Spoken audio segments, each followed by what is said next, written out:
Learning history Jayanta চ্যানেলের পক্ষ থেকে স্বাগত জানাই। আজ তোমাদের খুব ইম্পর্টেন্ট একটা ভিডিও তোমাদের উপস্থাপিত করতে যাচ্ছি, যেটা হচ্ছে বহু প্রতীক্ষিত ভিডিও এবং বহুদিন থেকে তোমরা আমাকে মেসেজ করছো। যারা আমার চ্যানেল দেখো, যারা মেসেজ করছো, তাদেরকে স্পেশাল, তাদেরকে থ্যাঙ্কস। এবং তারা এত আমাকে ভরসা করো, ঠিক আছে? এই জন্য অবশ্যই তোমাদেরকে আমি ধন্যবাদ জানাই। তো আজকে আমি যে ভিডিওটা আলোচনা করব, হয়তো অনেকে বোর্ডে দেখেও ফেলেছো কন্টেন্টটা, সেটা হচ্ছে বর্ধমান ইউনিভার্সিটিতে 5th সেমিস্টার সিএসসি পেপার 11 এর সাইসেন। Bardhaman university 5th semester CSC paper 11 এর সাইসেন, যারা অনেকদিন ধরে আমাকে চাইছো এবং ফোন করছো, মেসেজ করছো, স্যার কবে ভিডিওটা আপলোড করবেন। এবং পেপারটা হচ্ছে তোমাদের history of modern Europe 1789 to 1870, অর্থাৎ 1789 থেকে 1870 পর্যন্ত। তোমাদের 2024 সালে যে পরীক্ষাটা তোমাদের হবে, এই পরীক্ষাতে তোমাদের সাজেশন তোমাদের আপলোড আমি করছি, ঠিক আছে? বা আজকে আমি তোমাদের আলোচনা করছি। দেখো, বর্ধমান বিশ্ববিদ্যালয়ে তোমাদের গত যে তোমাদের অভিজ্ঞতা বলি, গত যে পরীক্ষাগুলো হয়ে গেছে, সেমিস্টারের পরীক্ষাগুলো, বা যারা দেখেছো তারা জানো যে বেশিরভাগ সাইসেন তোমাদের কমন এসছে। আমি সাইসেনের কাঠামোতে বা সাইসেনটা আমি কিভাবে করি সে সম্পর্কে তোমাদের একটু বলে দিই। কারণ অনেক ছেলে আবার বলে বা অনেক স্টুডেন্ট বলে যে স্যার এত প্রশ্ন, ঠিক আছে? তো এই প্রশ্নটা এত নয়, তার কনসেপ্টটা তোমাদের আমি ক্লিয়ার করে দিই। দেখো, আমি দুটো ভাগে পড়ি। তোমাদের হয়তো আমি অনেকগুলো প্রশ্ন দিলাম, 20টা 22টা 30টা প্রশ্ন আমি দিয়ে দিলাম, সেগুলো সব ইম্পর্টেন্ট প্রশ্ন, কিন্তু সাজেশনের প্রশ্ন হচ্ছে যেগুলো তোমাদের স্টার দেওয়া থাকে। অর্থাৎ তোমাদের যদি 22টা আমি প্রশ্ন দিই, এই 22টার মধ্যে যদি আমি 13টা কি 14টা স্টার মার্কস দিই, তাহলে সেটা হচ্ছে তোমাদের অনার্সের প্রশ্ন। তবে তোমরা নিজেরাই বলো যে তোমাদের যদি আমি 12টা বা 14টা প্রশ্ন দিই, সেই প্রশ্ন যদি সাজেশনের প্রশ্ন দিই, মানে স্টার মার্কসের প্রশ্ন দিই, সেই প্রশ্নটা কি খুব বেশি হলো বলো? তোমরা অনার্সে পড়ছো, তোমাদেরকে এই প্রশ্নটা মুখস্থ করতেই হবে, 10-12টা তোমাদের করে যেতেই হবে, তাহলে কোনোভাবেই কমন পাওয়া সম্ভব নয়। এই জন্য বলছি যে তোমরা মনে রাখবে, সাজেশনে আমি ইম্পর্টেন্ট প্রশ্নগুলো তোমাদের রাখবো, সেই প্রশ্নগুলো তোমরা স্টার মার্কসের প্রশ্নগুলো আগে পড়বে, আগে মুখস্থ করবে, প্র্যাকটিস করবে বাড়িতে। তারপরে তোমাদের যে স্টার মার্কসের প্রশ্নগুলো দিলাম না, যে প্রশ্নগুলোতে স্টার মার্কস দিলাম না, সেই প্রশ্নগুলো তোমরা কি করবে? প্র্যাকটিস করবে। এবং সেই প্রশ্নগুলো কেন দেয়া? বল স্যার তাহলে কেন দেয়া? ওই স্টার মার্কসের প্রশ্নগুলো দিলেই তো হয়। তার কারণ অনেক সময় কি হয় যে তোমাদের 5 নম্বরের প্রশ্ন 4টের মধ্যে হয়তো তোমাদের কমন পেলে তোমরা 2টো কমন পেলে, কিন্তু ওই স্টার কি 3টে কমন পেলে, কিন্তু একটা পেলে না। কিন্তু একটা প্রশ্ন দেখলে এই স্টার মার্কসের মধ্যে হয়তো নেই, কিন্তু এর মধ্যেই আছে, মানে স্টার মার্কস ছাড়া প্রশ্নের মধ্যে আছে। তার মানে তুমি হয়তো কিছুটা হলেও পড়ে গেছো, তাহলে তুমি কিছুটাও লিখে আসতে পারবে। আর কিছুটা লিখে আসতে পারা মানেই হচ্ছে তোমার কিন্তু স্কোরটা বেড়ে যাবে। বুঝতে পেরেছো? অর্থাৎ আমি এটাই বলতে চাইছি যে ফরাসি বিপ্লবে ধরো তোমার সন্ত্রাসী শাসন, এই প্রশ্নটা ধরো তোমাদের আমি স্টার মার্কসের মধ্যে দিইনি, কিন্তু এই প্রশ্নটা তুমি মোটামুটি করে গেছো, কিন্তু অন্য যে স্টার মার্কসের প্রশ্নগুলো দিই সেগুলো আসেনি, কিন্তু এই প্রশ্নটা এসেছে। তখন তোমরা কি করবে? এই প্রশ্নটা যারা মুখস্থ করতে পারবে তারা করে গেছো, খুব ভালো কথা। তারা যারা যারা ভাববে 18-20টা আমার করা কোনো ব্যাপার নেই, তারা সবকটাই করে যাবে, কোনো অসুবিধা নেই, পরীক্ষা দারুণ হবে তোমাদের। কিন্তু যারা ধরো পারবে না, তারা কি করবে? তারা এইগুলো ভালো করে তৈরি করে যাবে, অ্যান্সারগুলোকে ভালো করে বুঝে যাবে, যাতে মুখস্থ করার দরকার নেই, অ্যান্সারগুলো ভালো করে বুঝে যাবে এইভাবে এইভাবে এই বিষয়, এই বিষয়গুলো যে বুঝিয়ে যাও, তাহলে তুমি 1.5 পাতা লিখতে পারবে, ঠিক আছে? দেখো, আমি পরের ভিডিওগুলোতে এত কথা বলবো না, কিন্তু এই জন্য এই ভিডিওটা আমি একটু তোমাদেরকে একটু বোঝাবার চেষ্টা করছি যে তোমরা এইভাবে কিন্তু করবে।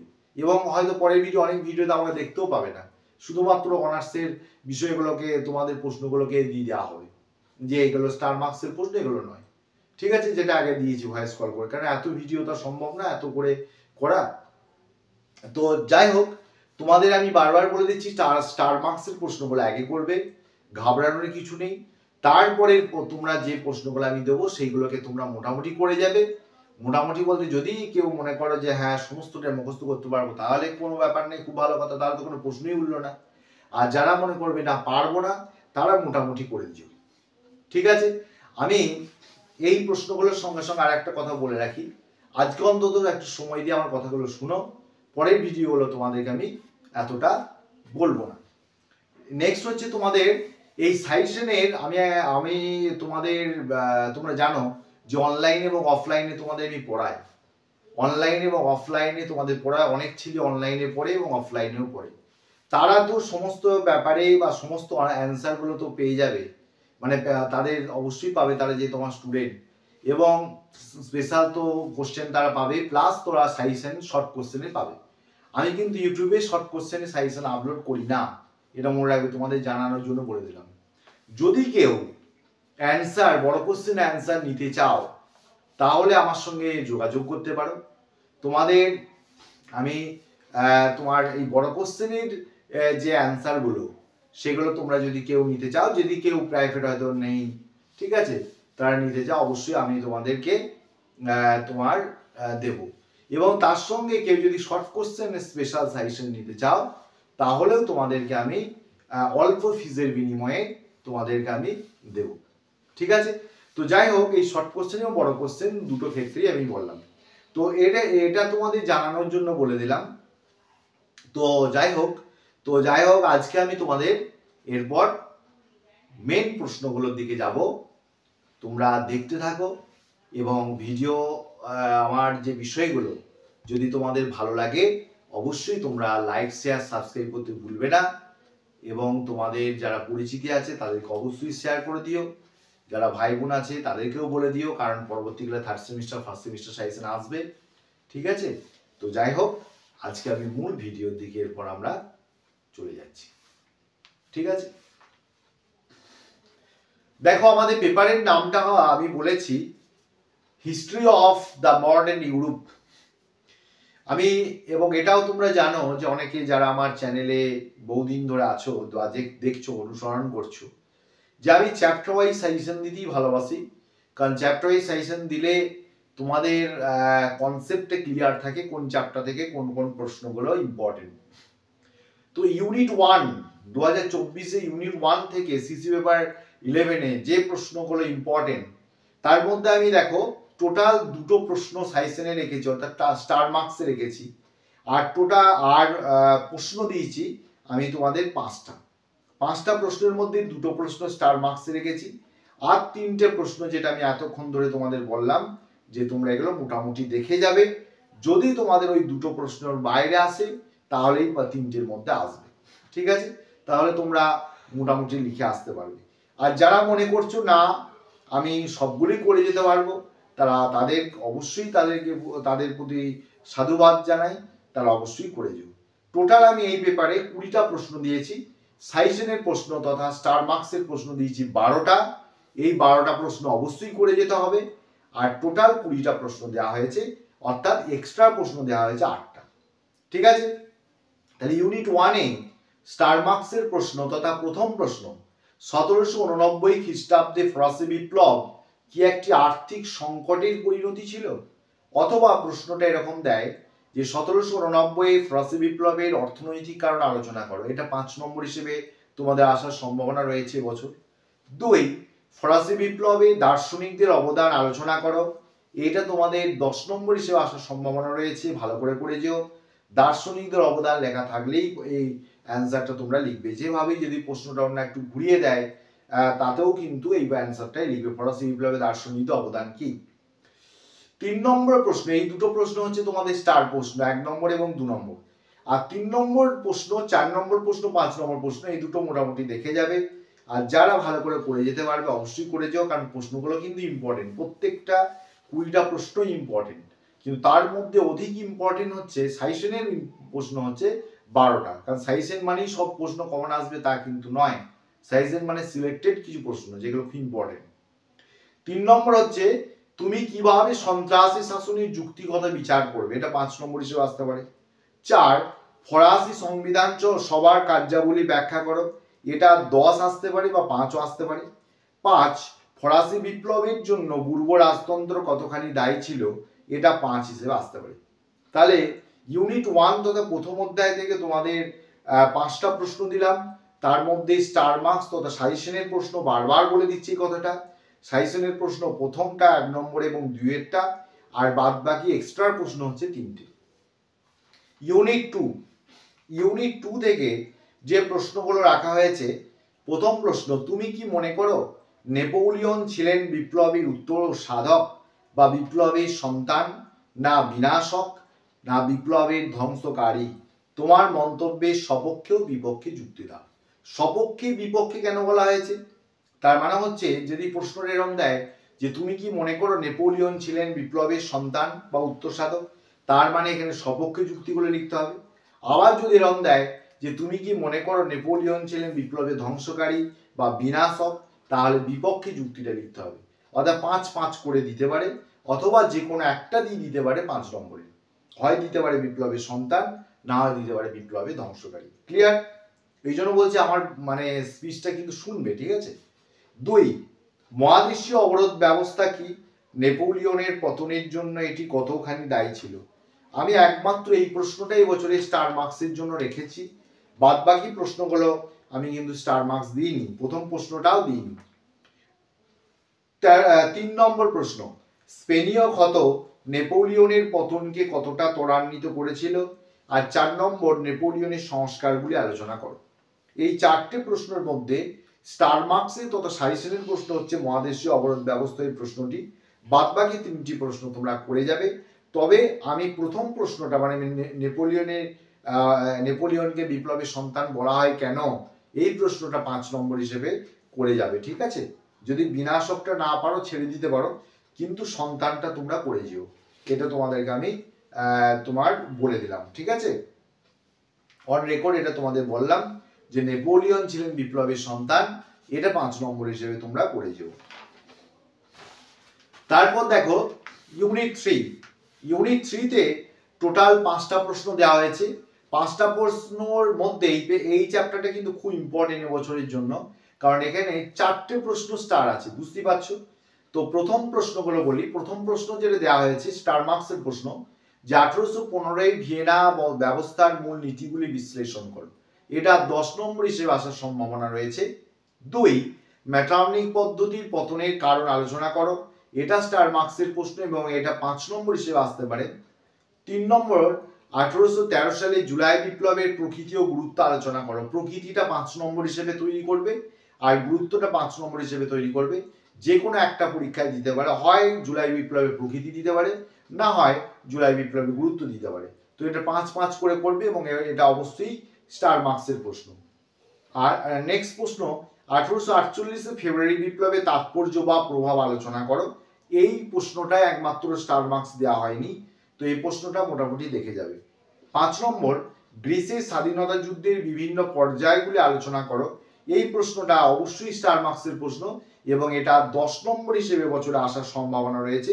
তো এই প্রশ্নটা খুব ভালো করে যাবে, ঠিক আছে? এই প্রশ্নটা যাদের পাস নিয়ে অসুবিধা হচ্ছে যে খুব সমস্যা, পাস করতে পারবো কিনা, তাদের বলে দিই 10 নম্বর হিসেবে এই প্রশ্নটা কিন্তু এই বছরে দেওয়ার সম্ভাবনা রয়েছে। অন রেকর্ড বলছি, তোমরা কিন্তু ভালো করে যেও এই প্রশ্নটা। আর ভিয়েনা বন্দোবস্তের মূল নীতিগুলি বিশ্লেষণ, এই দুটোর মধ্যে আশা করছি যে একটা তোমাদের 10 নম্বর হিসেবে এবছরে ফেলতে পারে, ঠিক আছে? সেহেতু তোমরা এটা ভালো করে যেও। ইউনিট 4 এ আমি দুটো প্রশ্ন দেখেছি, দুটো প্রশ্নই স্টার মার্কস প্রশ্ন। একটা হচ্ছে শিল্প বিপ্লবে সামাজিক অর্থনৈতিক প্রভাব কি ছিল। দেখো এই প্রশ্নটা যদি 5 নম্বরে দেয় তাহলে অবশ্যই দুটো দেবে না, দেবে শিল্প বিপ্লব অর্থনৈতিক প্রভাব আলোচনা করো, 5 নম্বর দেবে। অথবা এরকম দেবে যে শিল্প বিপ্লবের সামাজিক প্রভাব আলোচনা করো। যে দুটো প্রশ্নই তৈরি করে যাবে, সামাজিক এবং অর্থনৈতিক প্রভাব দুটোই করে যাবে, মুখস্থ করে যাবে, প্র্যাকটিস করে যাবে, যেটা আসবে সেটা তুমি লিখবে। 2 প্রারম্ভিক পর্বে ইউরোপীয় সমাজতন্ত্র সম্পর্কে একটা সংক্ষিপ্ত রচনা লেখো। মানে তোমাদের এটা হচ্ছে ইউটোপিয়া সমাজতন্ত্র বা কাল্পনিক সমাজতন্ত্র, এই কোশ্চেনটা লিখতে হবে। এটা 10 নম্বর হিসেবে আসবে। যাদের মানে গত বছর যারা মানে ফেল করেছো এই পেপারটা, অথবা যারা পাস নিয়ে চিন্তা করছো, তাদেরকেও আমি ওই গ্রিসের স্বাধীনতা যুদ্ধের বিভিন্ন পর্যায়গুলি যেমন বললাম, সেরকম এই প্রশ্নটাও তাদেরকে আমি বলছি এটা ভালো করে যেও, এটা 10 নম্বর হিসেবে আসতে পারে। কারণ তোমরা যদি দুটো 10 নম্বর প্রশ্ন ভালো করে লিখে আসতে পারো, এমন লিখে আসবে নোটগুলো একটু ভালো করে লিখে আসবে যাতে তোমরা 7, 7.5, 8 পর্যন্ত পেয়ে যাও, তাহলে ওখানেই কিন্তু অনেকটা নম্বর তোমরা পেয়ে যাবে। তার সঙ্গে শর্ট কোশ্চেন আছে এবং 2-1টা 4 নম্বর 5 নম্বর প্রশ্ন অ্যাটেন্ড করলেই তোমাদের 5 নম্বর বেরিয়ে যাবে। তারপরে নেক্সট হচ্ছে ইউনিট 5। ইউনিট 5-এ দেখো, ইউনিট 5-এ তোমাদের আমি 3টে প্রশ্ন রেখেছি। 3টে প্রশ্নের মধ্যে স্টার মার্কসের প্রশ্ন হচ্ছে 2টো। কি কি রেখেছি? 1 নম্বর, ফ্রান্সের বিভিন্ন ফ্রান্সের দ্বিতীয় প্রজাতন্ত্রের পতন ও দ্বিতীয় সাম্রাজ্য উত্থানের প্রেক্ষাপট আলোচনা করো। এটা 5 নম্বর হিসেবে আসতে পারে, কিন্তু এটা আমি স্টার মার্কসের মধ্যে রাখিনি। 2, ইতালির ঐক্য স্থাপনে মার্কসেনির অবদানের মূল্যায়ন করো। এটা স্টার মার্কসের প্রশ্ন, যেহেতু গতবারে কাউন্ট কাভুরটা দিয়েছিল এই জন্য ওটা বাদ দেওয়া হয়েছে। মার্কসেনিটা 5 নম্বর হিসেবে আসতে পারে, এটা স্টার মার্কসের প্রশ্ন, এটা 5 নম্বর প্রশ্ন। আর এই চ্যাপ্টার লাস্ট প্রশ্ন হচ্ছে বিসমার্কের নেতৃত্বে জার্মানির ঐক্য আন্দোলন, অথবা বিসমার্ক কিভাবে জার্মানিকে ঐক্যবদ্ধ করেছিলেন। এটা 5ও আসতে পারে, 10 আসতে পারে, তবে আমার অভিজ্ঞতায় বলছে এটা 10 নম্বর দেওয়ার সম্ভাবনা রয়েছে বছরে। লাস্ট তোমাদের 6 নম্বর চ্যাপ্টারে একমাত্র একটা প্রশ্ন রেখেছি, খুব ইম্পর্টেন্ট প্রশ্নটা, অবশ্যই একটা প্রশ্ন রেখেছি মানে তোমরা বুঝতেই পারছো এটা স্টার মার্কসের প্রশ্ন, যে 1854 থেকে 56 খ্রিস্টাব্দে ক্রিমিয়ার যুদ্ধে তাৎপর্য বা গুরুত্ব, তাৎপর্য মানে এখানে গুরুত্ব, তাৎপর্য ও গুরুত্ব আলোচনা করো। এটা স্টার মার্কসের প্রশ্ন। অর্থাৎ তোমরা দেখবে টোটাল তোমাদের 20টার মতো প্রশ্ন দেওয়া হয়েছে। এই 20টার মতো প্রশ্ন দেওয়া হয়েছে, সাইসেন তথা স্টার মার্কসের প্রশ্ন দেওয়া হলো 12টা, আর বাদ বাকিগুলো তোমরা তোমাদের এক্সট্রা হিসেবে প্রশ্ন দেওয়া হলো। যদি তোমরা পারো তাহলে সবকটাই প্র্যাকটিস করেছো, আর যারা পারবে না, যাদের পাস নিয়ে সমস্যা আছে, যাদের মোটামুটি নম্বর পেলে হচ্ছে, তারা এগুলো করে যাবে। এবং এই স্টার মার্কস, তবে হ্যাঁ, তবে সবাই কি বলবো স্টার মার্কসের প্রশ্নগুলো আগে তৈরি করে নাও ফটাফট, তারপরে তোমরা এক্সট্রা প্রশ্নগুলো করতে যাবে। ঠিক আছে? তাহলে তোমাদের সিসি পেপার 11 নিয়ে কোনো ভীতি থাকার কথা নয়। ঠিক আছে?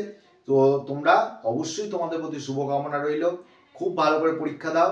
এরপরে তোমাদের ভিডিও আসছে সিসি পেপার 12, ডিএসসি 1, ডিএসসি 2 সমস্ত পেপারে সাজেশন আস্তে আস্তে আসবে। তারপরে 3rd সেমিস্টার, তারপরে তোমাদের 1st সেমিস্টার, এবং কল্যাণী বিশ্ববিদ্যালয়, কলকাতা বিশ্ববিদ্যালয় এবং বাঁকুড়া বিশ্ববিদ্যালয়ের সাজেশনও খুব তাড়াতাড়ি আপলোড হবে। তোমরা অবশ্যই খুব ভালো করে দেখো, এবং তোমাদের যদি আমার এই প্রয়াসটা যদি তোমাদের ভালো লাগে, অবশ্যই তোমরা লাইক, শেয়ার, সাবস্ক্রাইব করতে তোমরা ভুলবে না। এবং কারো যদি নোটের প্রয়োজন হয় তাহলে অবশ্যই তোমরা আমার সঙ্গে যোগাযোগ করতে পারো, এবং শর্ট কোশ্চেনের জন্য তোমরা যোগাযোগ করতে পারো। ঠিক আছে? যাই হোক, ভালো থেকো, থ্যাংক ইউ।